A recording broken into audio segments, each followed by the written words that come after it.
préfet haalat bisimillah o wi ɓe garino kamɓe yewtidde e ceerno wonnoɗo jonde mabɓe ko yettinande ceerno sababu dawol men hannde ngol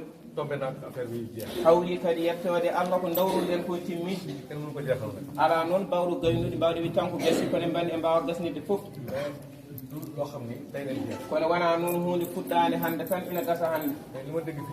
kono ko wonnani ɗo e konnguɗi gumminaɗi ɗo dendal haalannoɓe ɗo gila nane ɓe e garɗo e konngol dappirde la jeunesse mo soori ngo o faami ndeke koɓe dawri ɗo hannde wallude en fittude ko heen ɓe tawi en enen ken fittannoɓe tan ɗum noon omo ñaago en ha tenki enen sukaɓe ngol fittugol ngel fuɗɗunoɗen gila ɓe garani haaɓe tawti en heen yen jokkuɗen golle hannde noon o dañi weltare no feewi par ce que tawi isnaji couche yëpp jàpp na sabu o tawi kadi ɓew nodduno e ɓew noddani yimɓe ɓe fof gari jaggi e golle he par ce que madame la conseillère Houleyguel sabu nen Houleyguel hoore mum haala jigin yegeji e sukaɓe won ɓorniɓe blouse aji ɗiya nekk stage ɓe kadi koye stage goni ɗo e wuuro he hay ɓen gari jaggude e golle he wonnoɓe sukaɓe o yetti on non fof o jarnima on kanko ngam ko Allah waɗimo o woni sous préfet département men o o yi darde moɗon o yi kadi no mbaɗirɗo no jagguirɗo e ñalawma heewi soko ceerno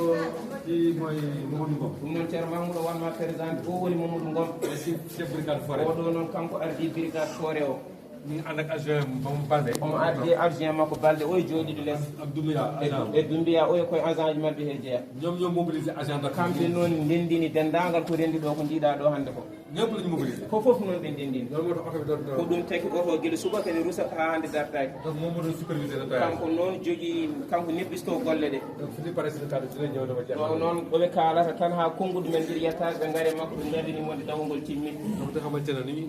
ɗum noon waɗi ko yettude Allah ko wonno mission pawnoɗo e junggo mabɓe timmi ɗum noon mbaɗana en duwaw enen fof tan ɗaccitade beele yimɓe ɓe mbawa yaade haaju muɗumen goɗɗi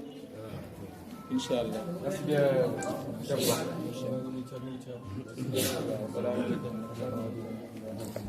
e mawro ko en duwaw joni o ɗaccira en kono noon o ɗaccirani en ha laaɓi saabu omo waɗani en bottari kanko ceerno beele enen dawɓe ɗo ɓe foof gottoɗen hen barkinoroɗen ɗum kadi ene welamo teranga mo kendu ko dello o préfet wiyam pam wadde ko ɗum teddugal ruttataki woni e men wawɓe fadde bottari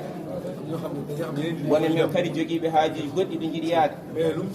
kala ko wawi wonde hen